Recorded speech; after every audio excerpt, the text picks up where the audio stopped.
Commander Zeralthos stood on the bridge of his massive warship and looked at the blue planet on his screen. His ship had been traveling through space for many weeks to reach this place. The planet was called Earth, and it was home to a species that called themselves humans. He had been watching their radio signals and television broadcasts for 3 days now, and what he saw made him very worried. His science officer walked up to him and held a data pad in his hands. The officer looked nervous as he spoke. "Commander, we have finished analyzing their broadcasts. I think you need to see this right away." Zeralthos took the datapad and looked at the images. What he saw shocked him deeply. The screen showed humans fighting each other with weapons. There were explosions everywhere. Cities were burning and falling apart. Soldiers were shooting at each other across fields and beaches. Giant machines rolled through destroyed streets, crushing everything in their path. "What am I looking at?" Zeralthos asked, though he already knew the answer frightened him. "These are their entertainment programs, Commander. They watch these shows for fun. They enjoy watching stories about their wars and battles." Zeralthos felt his blood turn cold. He had served in the Galactic Council for over 30 years. He had visited hundreds of planets and met dozens of different species. But he had never seen anything like this before. His own people, the Vrexians, had only fought 3 wars in their entire history of 12,000 years. These humans seemed to fight wars all the time. "How many wars have they fought?" he asked his science officer. The officer checked his datapad and his face showed concern. "In just the last 100 years, they have fought 2 massive wars that covered their entire planet. Millions of people died in each war, but those are just the biggest ones. They have fought hundreds of smaller wars during that same time." Another officer named Kresh stepped forward. He was younger than Zeralthos and had less experience, but he was smart and good at his job. "Commander, there is something else you should know. They have schools that only teach about war. They call them military academies. Some of these schools have been teaching soldiers for hundreds of years." Zeralthos looked back at the screen. Now it was showing ancient human warfare. Men in metal armor were hitting each other with swords and axes. Arrows filled the sky like rain. Castles were burning and people were screaming. This was from thousands of years ago, but the humans still remembered it. They still studied it. "They have been fighting since the beginning of their civilization," Zeralthos said quietly. "War is not something they do sometimes. It is part of who they are." Kresh brought up more information on the main screen. "Look at this, Commander. They have created an entire science around warfare. They study every battle they have ever fought. They write books about military strategy and tactics. They teach their officers to learn from battles that happened thousands of years ago." The bridge crew watched in silence as more images appeared. Humans fighting in jungles where the trees were so thick you could not see 10 steps ahead. Humans fighting in deserts where the heat could kill you before a bullet did. Humans fighting in frozen mountains where the air was too thin to breathe properly. They had learned to fight in every place on their planet. "Show me their current military strength," Zeralthos ordered. The tactical officer pulled up a report that made everyone on the bridge feel uncomfortable. They have over 200 separate nations on their planet. Most of them have armies. They have weapons that can destroy their entire planet several times over. These weapons use atomic power and create massive explosions. But even though they have these terrible weapons, they still keep huge regular armies with millions of soldiers. "Wait," Zeralthos said, trying to understand. "They have weapons that can destroy their whole planet, but they still fight with regular soldiers and normal weapons?" "Yes, Commander. They created rules about when they can use the planet-destroying weapons. They call it deterrence. The weapons exist to stop other nations from using their weapons, but they still fight wars with everything else." Zeralthos sat down in his command chair. His mind was trying to process what he was learning. These humans were not like any species he had ever encountered. They were smart enough to build weapons that could end all life on their planet, but they were also crazy enough to keep fighting wars anyway. "What about their culture?" he asked. "Do they have art, music, science?" "Yes, Commander," the science officer replied. "They have all of those things. They have beautiful art and wonderful music. They have made great scientific discoveries, but their history is covered in blood. For every year of peace, they seem to have a year of war." Kresh looked worried as he spoke again. "Commander, I found something else. They have created international laws about how to fight wars. They call them the Geneva Conventions. These laws say how soldiers must treat prisoners and protect people who are not fighting. They have laws for war?" Zeralthos could not believe what he was hearing. "They made rules about how to fight properly?" "Yes, Commander. They banned certain weapons because they thought those weapons were too cruel. Chemical weapons that poison people. Biological weapons that spread disease. They agreed not to use these things. But they kept using everything else. Zeralthos stood up and walked closer to the screen showing Earth. The planet looked so peaceful from space. It was beautiful with its blue oceans and white clouds. But now he knew what lived on that planet. A species that had turned warfare into an art form. A species that studied battle like other species studied mathematics or literature. They are too dangerous, he said finally. If we let them develop space travel and join the galactic community, they will bring their violence with them. We must stop them now while they are still trapped on their planet. What are your orders, Commander? Kresh asked. Zeralthos thought carefully. The Galactic Council had sent him here to evaluate this species and decide if they were ready to meet other civilizations. His answer was clear. They were not ready. They might never be ready. We will contact their leaders and give them a choice.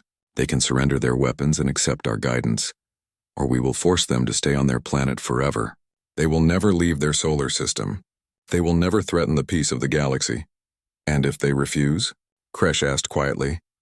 Zeralthos looked at his young officer.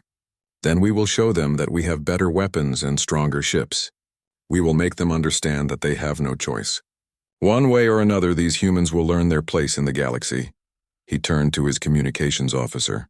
Prepare a message to send to Earth. Tell them we are coming. Tell them to prepare for first contact, and tell them that their future will be decided very soon. The officer nodded and began working on the message. Zeralthos looked back at Earth one more time. Somewhere down there, humans were living their lives. They had no idea that aliens were watching them. They did not know that their entire future was about to change. Set a course for Earth, he ordered. It is time to meet humanity. The ship began moving toward the blue planet, and Zeralthos wondered if he was making the right choice. But when he thought about all the wars and violence in human history, he became sure again. These humans were dangerous. For the safety of the galaxy, they had to be controlled. What he did not know was that humans had learned many things from their long history of war. They had learned how to fight against enemies who were bigger and stronger. They had learned how to win when winning seemed impossible. And they had learned that sometimes the best way to survive was to never give up, no matter what. Commander Zeralthos was about to learn these lessons too. And he was not going to enjoy the education. General Peter Blake walked into the command room deep under the Pentagon building. Every screen on the wall showed the same thing. 12 large alien spaceships were floating in orbit around Earth. They had appeared 3 hours ago without any warning. Every military base in the world was now on high alert. What do we know about them?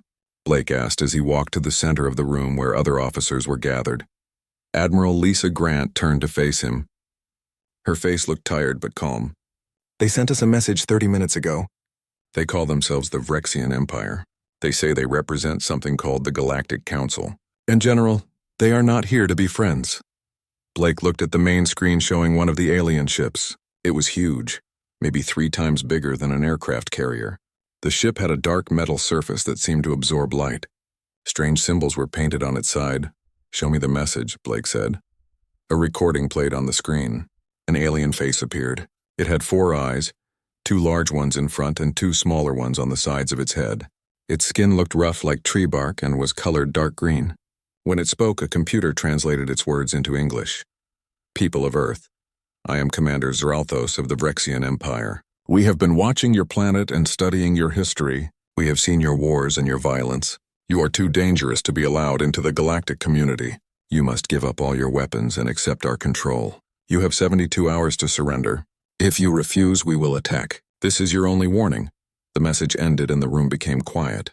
Every person there understood what this meant. An alien civilization had found Earth and decided humans were too violent. Now they wanted to take away human freedom. Colonel Jake Morrison spoke up from his station. Sir, our satellites have been scanning their ships. They have technology we cannot match. Energy shields, weapons that use directed energy beams, engines that do not use any fuel we understand. Just one of those ships could probably destroy a whole city in minutes. So we cannot fight them with technology, Blake said. What else do we have? Dr. Helen Foster walked into the room carrying a laptop computer. She was the head of the Defense Advanced Research Projects Agency, and one of the smartest people Blake knew. General, I have been analyzing their ships for the past 2 hours. Yes, their technology is more advanced, but technology is not everything. Explain, Blake said. Foster opened her laptop and showed everyone her findings. Their shields are very strong, but they use a lot of power. We detected power fluctuations. They have to lower the shield sometimes to save energy. Their weapons are powerful, but they need direct line of sight to fire. They cannot shoot through the planet to hit targets on the other side. Blake nodded slowly. So they have weaknesses. Good, what else? Their ships all look the same, Foster continued. Same design, same weapons, same systems. This tells me they fight by following rules and procedures. They do not improvise or change their plans quickly. Morrison stood up and pointed at the screen. General, they are trying to scare us. They want us to see their big ships and advanced weapons and just give up without fighting. That might work on some species, Blake said, but they obviously do not understand humans very well. At the United Nations building in New York, leaders from every country were meeting to discuss the crisis. The Secretary General, Maria Santos, stood at the front of the room trying to keep order as everyone talked at once. Please, everyone, we must work together, she said loudly. This is not the time for arguments between nations. We face a threat to all humanity. The Russian ambassador, Viktor Petrov, stood up to speak. My country will not surrender to these aliens. We have faced invasions before. We have fought against impossible odds before. We survived and we won. We will do the same now. The Chinese ambassador Lin Wei agreed. China stands with Russia on this. We will not give up our freedom because aliens tell us to. We have fought too hard for our independence to surrender it now. Catherine Hughes, the British ambassador, added her voice. The United Kingdom agrees.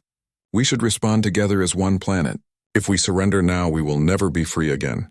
Our children will grow up as slaves to an alien empire. Blake listened to the UN meeting through a video link. He was glad to see that nations who often disagreed were now standing together. This is good, he told his staff. Unity is our strength. If we fight divided, we lose. If we fight together, we have a chance. President Elizabeth Carter appeared on another screen. She was in the White House Situation Room with her advisors. General Blake, what are our options? Blake took a deep breath before answering. Madam President, we can surrender and lose our freedom. Or we can fight and maybe lose our lives. But if we fight as free people. And we might just surprise these aliens. The President looked at her Secretary of Defense, Roger Hamilton. He nodded at her. Madam President, our entire history is full of examples where we fought against stronger enemies and won. The Revolutionary War against Britain, Vietnam, Afghanistan. Smaller forces have beaten larger forces many times when they were fighting for their freedom. President Carter made her decision. Send a message to Commander Zeralthos. Tell him that Earth refuses his ultimatum. We will not surrender. We are willing to talk peacefully, but we will not give up our weapons or our freedom. If he attacks us, he will face resistance. Blake smiled slightly. Yes, Madam President. I will send that message right away. The message was sent on all radio frequencies so the aliens could not miss it. On the Vrexian flagship, Commander Zeralthos read the human response with disbelief. They are refusing? He said to Kresh. They must know we can destroy them. Why would they refuse? Kresh looked at the data they had collected about humans. Commander, I have been reading more about their history. They have a pattern. When someone tries to take their freedom, they fight back. It does not matter if the enemy is stronger. They fight anyway. That is insane, Zeralthos said. Logical beings surrender when they cannot win. Humans are not always logical, Commander. Especially when it comes to freedom. Zeralthos decided to show the humans what they were facing. Target an empty island in their ocean. Use the main weapon. Show them our power. One of the Vrexian ships turned and aimed its largest weapon at a small island in the Pacific Ocean. Blue energy gathered at the front of the weapon. Then a beam of pure energy shot down from space and hit the island. In less than 2 seconds, the island was gone. Vaporized. Only boiling water remained where land had been. Every sensor on Earth recorded the attack. The power was incredible. Dr. Foster calculated that the weapon had the same strength as a large nuclear bomb, but with perfect accuracy. They just destroyed an island to make a point, Morrison said quietly. That could have been New York or London or Beijing. But Blake was thinking differently. They chose an empty island. They could have hit a city, but they did not. This means they do not want to kill millions of humans if they can avoid it. They are trying to scare us into surrendering. Is it working? Morrison asked. Blake looked around the room at all the military officers and scientists working at their stations. Everyone looked determined, not scared. No, Colonel. I do not think it is working at all. Around the world, instead of panic, there was anger. The aliens had tried to intimidate humanity. Instead, they had made humans mad. Military forces began preparing for battle. Soldiers reported to their bases. Ships left their ports. Aircraft were loaded with weapons. Missile systems went online. Blake opened a communication channel to every military commander on the planet. All forces, this is General Blake. We are going to show these aliens something they have never seen before. We are going to show them what happens when you threaten humanity. Prepare for combat operations. We go to war in 72 hours. President Carter addressed the world on television and internet. Billions of people watched her speak. My fellow humans, we face a test unlike any in our history. An alien force wants to take our freedom. They think we will surrender because they have better weapons. They are wrong. We will defend our planet and our freedom. We will fight as one species, one planet, one people, and we will show the galaxy what humanity is made of. On the Vrexian flagship, Zralthos watched the human response with growing concern. They were not surrendering. They were preparing for war. He had expected fear and panic. Instead, he saw determination and unity.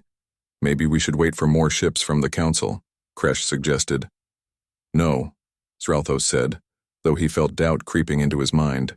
We have 12 warships. They have primitive technology. We can handle this. But as he watched humans around the world preparing to fight, he remembered something his old teacher had told him long ago. The most dangerous enemy is not the one with the best weapons. It is the one who refuses to accept defeat. Zralthos was beginning to understand that he had made a terrible mistake. He had come to Earth expecting to find a primitive species that would surrender easily. Instead, he had found something much more dangerous.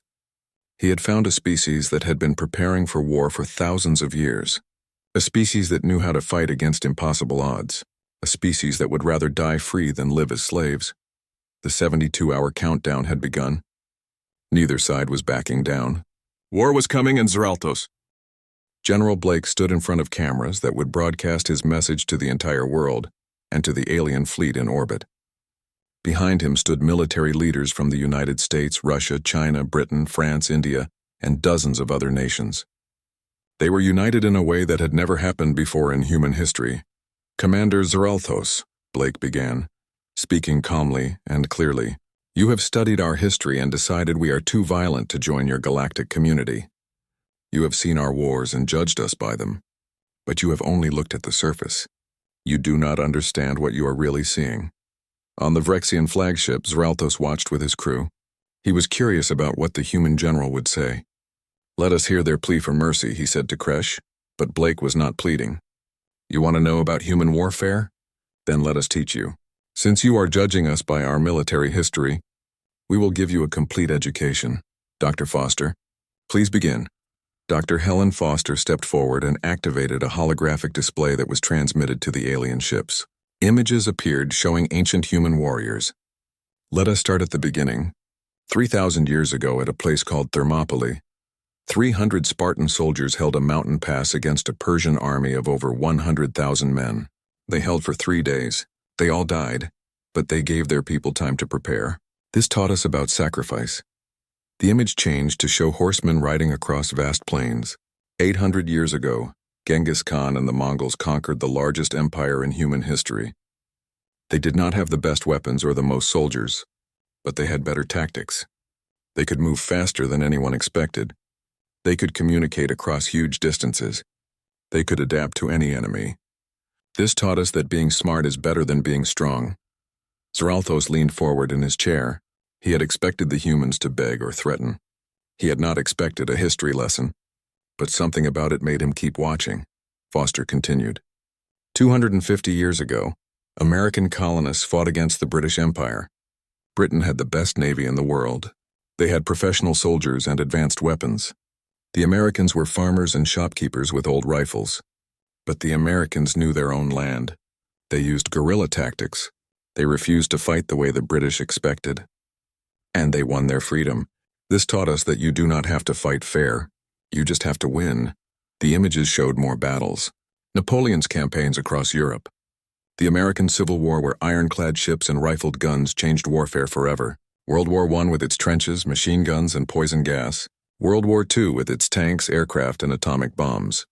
In just 30 years, from 1915 to 1945, we went from horses to atomic weapons, Foster explained. We learned to innovate under pressure.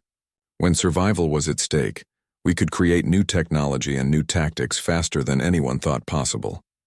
Colonel Morrison took over the presentation. But here's what you really need to understand, Commander. We did not just learn how to fight. We learned how to think about fighting. We created something called military science. We study every battle we ever fought. We analyze what worked and what did not. We learn from our victories and our defeats. Images showed military academies, war colleges, and training facilities. We have schools that teach nothing but military strategy and tactics. Some of these schools have been operating for hundreds of years. Officers study there for years before they lead soldiers. They learn history, strategy, logistics, psychology, and technology. They learn how to think several moves ahead like chess players. Morrison pulled up statistics and battle maps. We have documented every major battle in our history. We know why armies won and why they lost. We know what tactics work in mountains and deserts and jungles and cities. We know how to fight at night, in bad weather, in extreme heat and cold. We have prepared for every possible situation. Admiral Grant stepped forward. And we did not stop with land warfare. We learned to fight at sea with submarines and aircraft carriers. We learned to fight in the air with jets and missiles. We even prepared for space combat before we had spaceships. We have plans and tactics ready for situations we have never actually faced. The presentation showed modern military operations, precision strikes, cyber warfare, electronic jamming, and drone swarms. We learned to fight in ways you cannot imagine, Commander. We can attack your computers. We can blind your sensors. We can coordinate millions of people across the entire planet in seconds. Can you do that? Blake stepped back to the center of the screen. But here is the most important lesson, Commander. We created rules for warfare. The Geneva Conventions. International laws about how to fight. We banned certain weapons as too cruel. We established rules for treating prisoners and protecting civilians. He paused to let that sink in. Do you understand what that means? We were so good at killing each other that we had to create rules to limit it. We had to agree on what was too terrible to use. We did this because we understood something important. If we fought without rules, we would destroy ourselves. Zralthos felt a chill run through his body. These humans were not primitive. They were sophisticated about warfare in ways the Rexian Empire had never considered. Blake continued. You think your technology gives you an advantage. Maybe it does. But technology alone does not win wars. History is full of examples where the side with better weapons still lost. Do you know why? Because war is not just about weapons. It is about strategy, tactics, morale, logistics, intelligence, and will. It is about fighting smart, not just fighting hard. The general's voice became harder. You have 12 ships with advanced technology. We have 7 billion people with 10,000 years of military experience. You follow procedures and protocols. We improvise and adapt. You fight by the book. We wrote the book, and then we learn to ignore it when necessary. In Vietnam, a smaller force with inferior weapons fought the most powerful military on Earth for years. In Afghanistan, men with rifles held off modern armies for decades. Technology matters, Commander, but it does not guarantee victory. Determination matters more, and we are very, very determined. Blake looked directly into the camera. You studied our history and saw violence, but you missed the point. Yes, we fight, but we also learn. Every war taught us something. Every defeat made us stronger. Every victory showed us new possibilities. We have been preparing for war since we lived in caves. It is what we do. It is what we are good at. You want to judge us by our military history? Fine, but understand what that history means. It means we never give up. It means we adapt to any situation. It means we will find a way to win even when winning seems impossible. The general's final words were delivered with absolute certainty. Commander Zralthos, you have 72 hours to leave our solar system peacefully. If you attack us, you will face an enemy unlike anything your empire has ever encountered.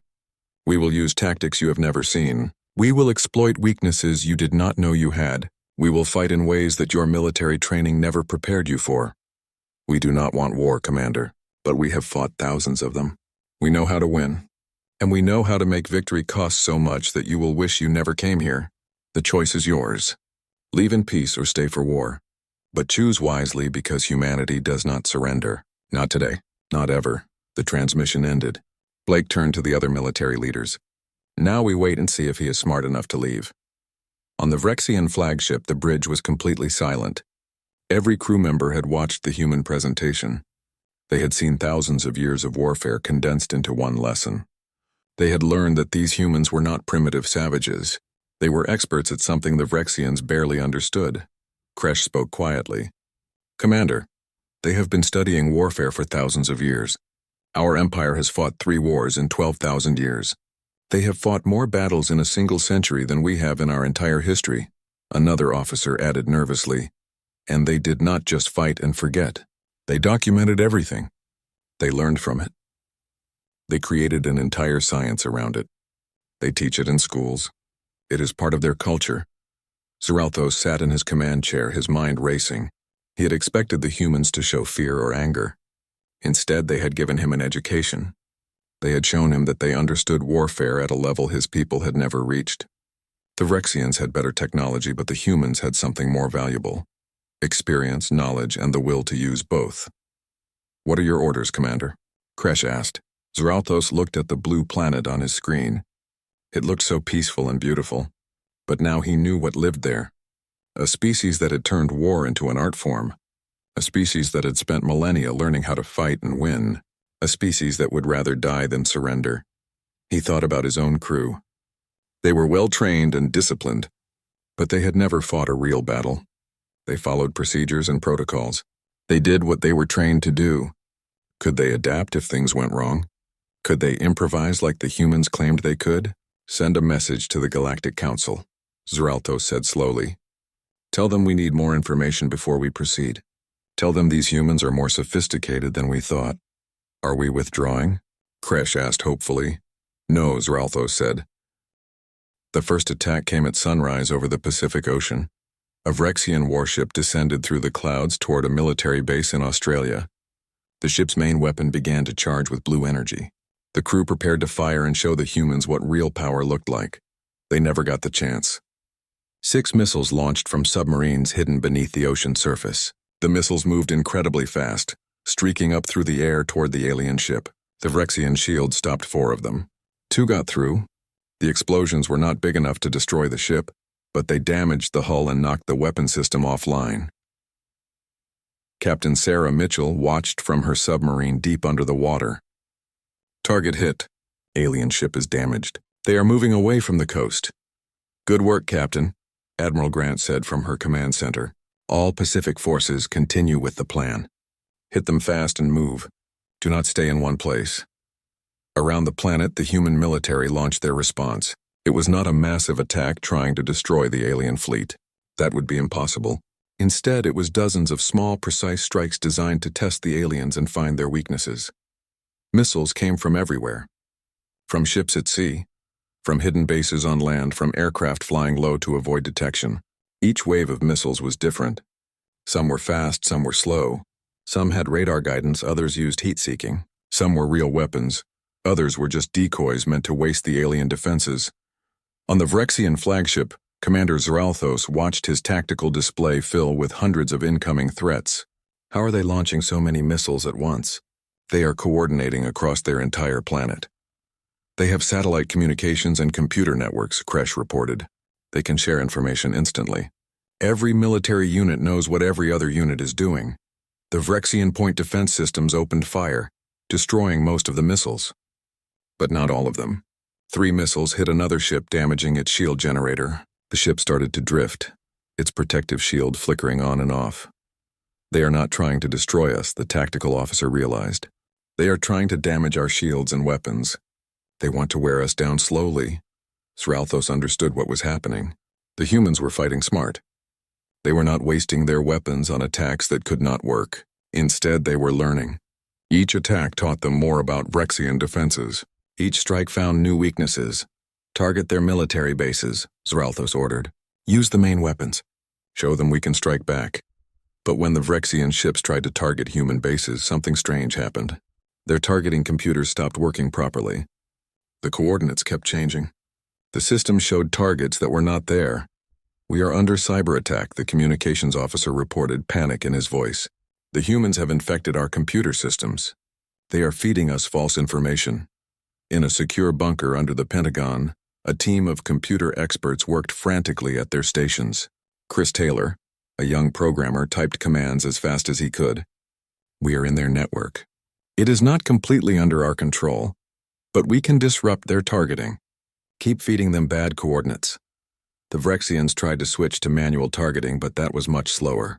By the time they aimed at a target, human forces had already moved. The base that was there 5 minutes ago was now empty.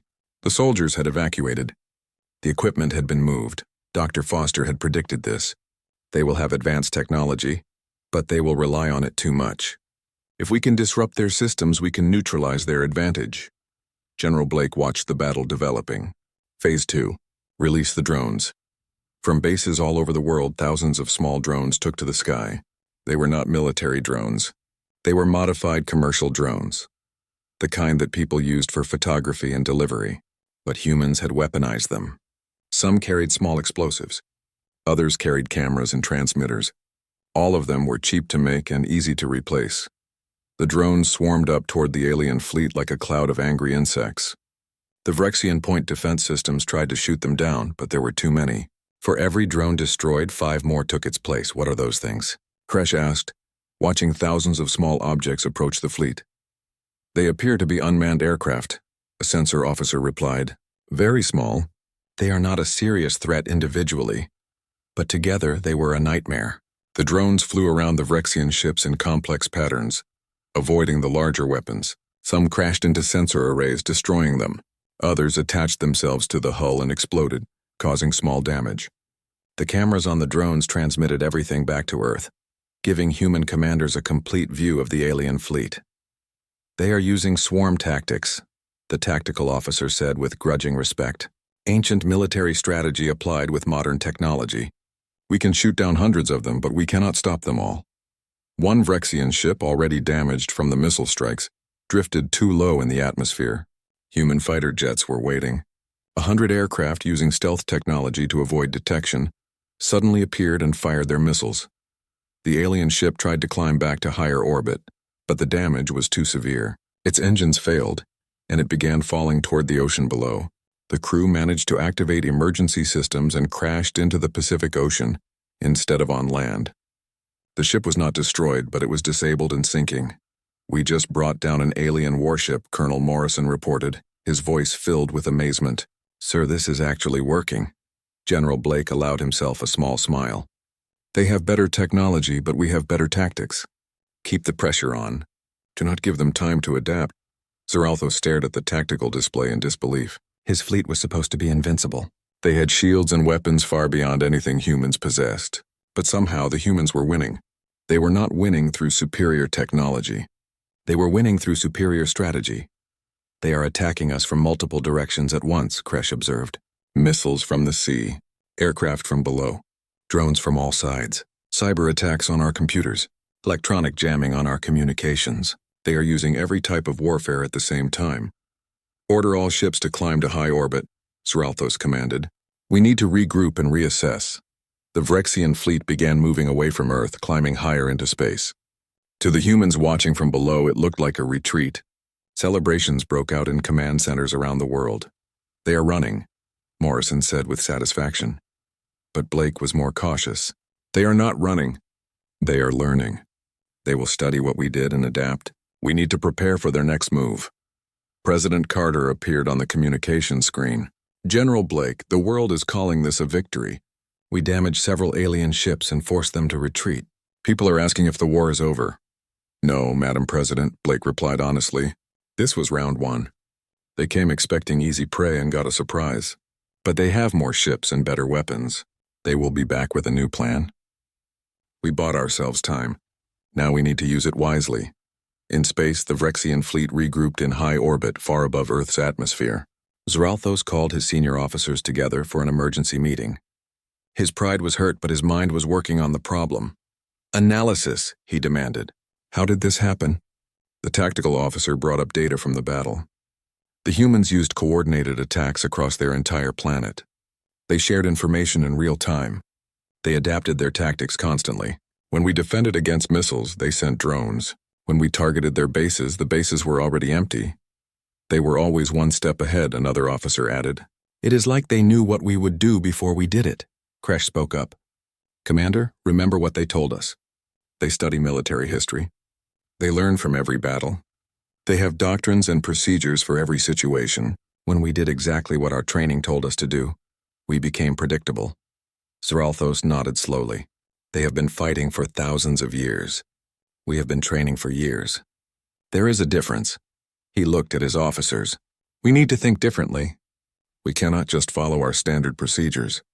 These humans will exploit any predictable behavior. What do we do? Kresh asked. We contact the Galactic Council and request reinforcements, Zeralthos decided. We need more ships. And we need time to study these humans and develop new tactics. They taught us something today. Technology alone is not enough to win wars. On Earth, General Blake addressed the military commanders worldwide. Do not celebrate too much. Yes, we did well in the first battle, but they will come back stronger and smarter. We need to prepare for the next round, repair any damage, restock our weapons, and start planning new tactics, because whatever worked today probably will not work tomorrow. Admiral Grant asked the question everyone was thinking. Can we actually win this war, General? Blake thought about all the wars in human history. The times when smaller forces defeated larger ones. The times when determination overcame technology. The times when strategy beat strength. I do not know if we can win, Admiral, but I know we can make them regret starting this fight, and sometimes that is enough. The battle had paused. Both sides were learning. Both sides were adapting. The Vrexians were learning that humans were more dangerous than they thought. 3 weeks after the first battle, 30 more alien warships appeared near Earth. Commander Zeralthos now commanded a fleet of 42 ships, the largest military force the Galactic Council had gathered in hundreds of years. With the reinforcements came High Marshal Quelix, an ancient and respected military leader from the Vorsian race. Quelix appeared as a hologram on Zeralthos's bridge. He was tall and thin, with skin that looked like polished stone. His eyes glowed with a soft blue light. Commander Zeralthos, the Council is very disappointed. You allowed a primitive species to embarrass our fleet. This will not happen again. High Marshal, these humans are not primitive in the way we thought. They have been studying warfare for thousands of years. They know tactics and strategies that we never considered. Irrelevant, Quelix said coldly. We have brought overwhelming force. We will demonstrate such power that surrender becomes their only option. Prepare for planetary bombardment. We will destroy their military capability in one massive strike. Zeralthos wanted to warn the High Marshal that simple solutions would not work against humans, but he stayed quiet. Quelix would learn the same lesson he had learned, the hard way. On Earth, General Blake watched the new alien fleet arrive. His face remained calm, but everyone in the command center could feel the tension. 42 ships. We barely handled 12. Recommendations? President Carter was on the screen from the White House. General, can we win against those numbers? Blake took a deep breath. Madam President, in a straight fight, no. We cannot match that kind of firepower. But we do not need to win in a traditional sense. We need to make this so costly for them that they question whether it is worth continuing. How do we do that? We change the rules of engagement. We stop fighting the way they expect and start fighting the way only humans can. Dr. Foster, show them what we have been working on. Dr. Foster brought up a new plan on the main screen. We cannot fight them in space. They control that environment. But we can control what they see and what they think. We are going to wage a different kind of war, an information war, she explained her plan. Human hackers had been working day and night to penetrate alien communication systems. They could not control those systems, but they could send messages. We are going to broadcast directly to their crews. Show them everything. Show them our history. Show them the cost of this war. Make them question why they are fighting. Colonel Morrison added, and while we do that, we launch decoy operations. Make them think we are planning attacks that we are not actually planning. Keep them confused and off balance. Psychological warfare, Blake said with approval. We are not just fighting their ships. We are fighting their will to continue. The plan began immediately. Every Vrexian ship started receiving messages. Not threats. Not propaganda. Just information. Images of the first battle showing damaged alien ships. News reports from the Galactic Council showing concern about the war. Casualty reports. Cost estimates for repairing damaged vessels. Then came something more powerful. Human history. The broadcast showed wars that had lasted decades. They showed empires that had conquered territory but could not hold it. They showed the Vietnam War, where a technologically superior force could not achieve victory. They showed Afghanistan, where modern armies fought for 20 years without winning.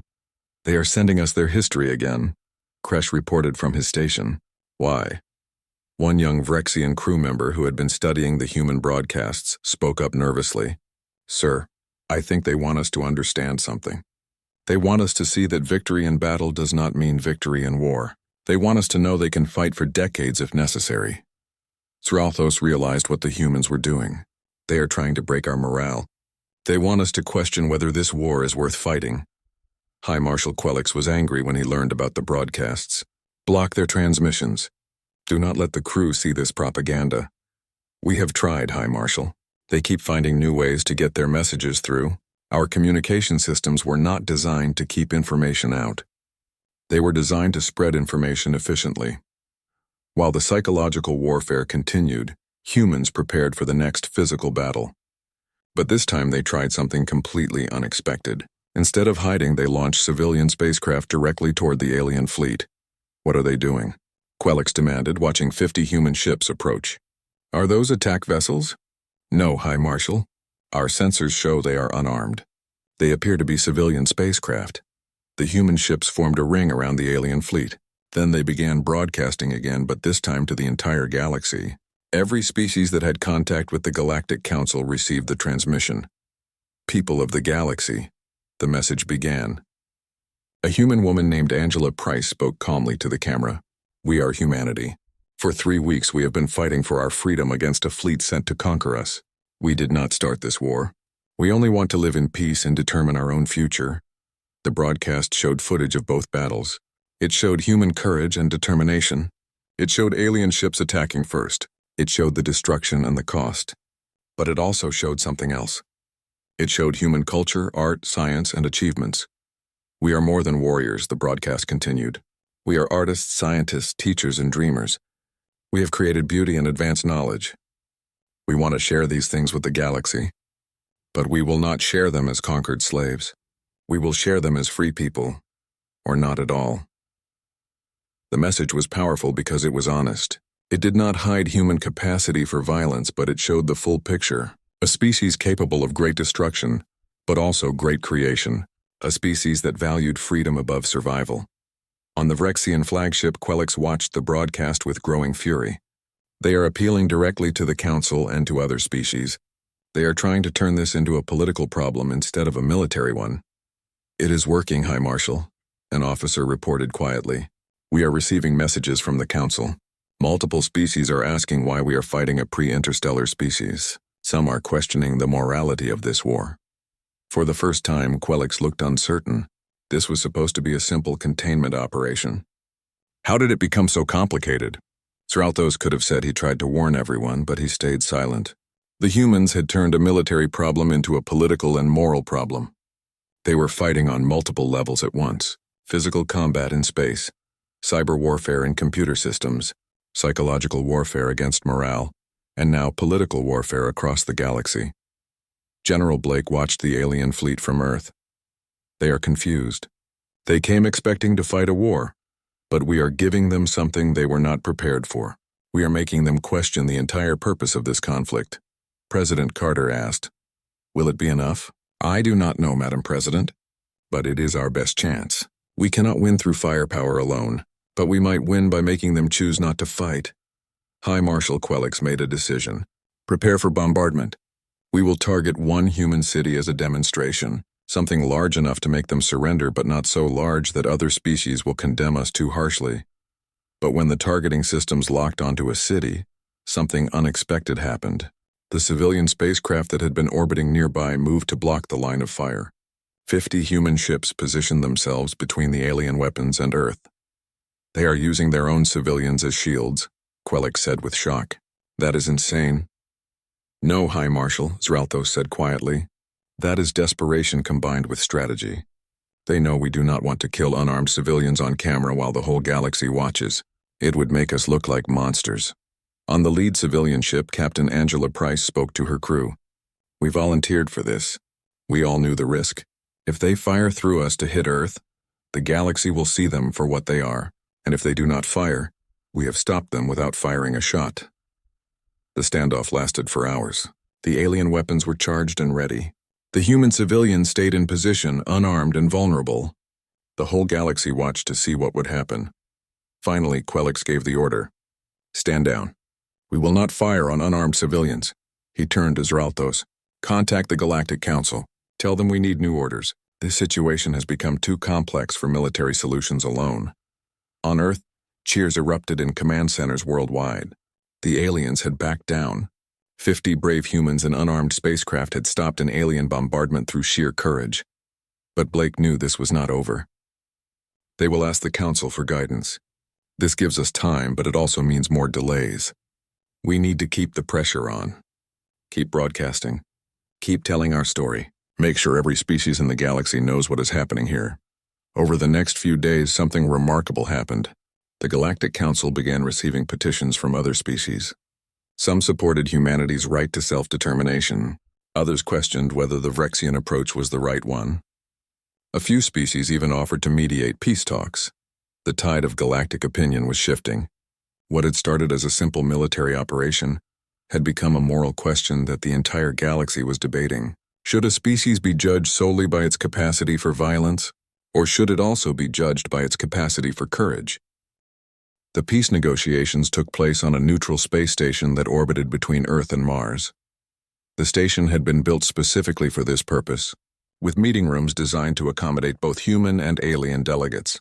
President Elizabeth Carter led the human delegation, accompanied by General Blake, Dr. Foster, and Ambassador Maria Santos from the United Nations. The Galactic Council sent 3 representatives. Talrix, a senior Vorsian diplomat who had negotiated peace treaties across the galaxy for centuries. Commander Zralthos attended as military advisor, and surprisingly, High Marshal Quelix came as well, though he stayed mostly quiet during the discussions. The first day of talks was tense. Talrix opened the proceedings with formal diplomatic language. "The Galactic Council acknowledges that our initial approach to Earth may have been based on incomplete understanding of your species." President Carter responded bluntly. "You mean you attacked us without bothering to learn who we really are?" Talrix's glowing eyes dimmed slightly, which Blake had learned meant embarrassment. "Yes, Madam President. That is accurate. We saw your history of warfare and made assumptions. We believed you were too dangerous to join the galactic community without supervision." "And now?" Carter asked. "Now we understand that your relationship with warfare is more complex than we realized. You are not mindlessly violent. You have studied war, learned from it, and created rules to limit it. This shows wisdom, not barbarism." General Blake leaned forward. "We learned something too, Talrix. We learned that we are not alone in the universe. We learned that other species have different perspectives. And we learned that we need to find a way to coexist peacefully, or none of us will benefit." Over the next week, the negotiations covered many topics.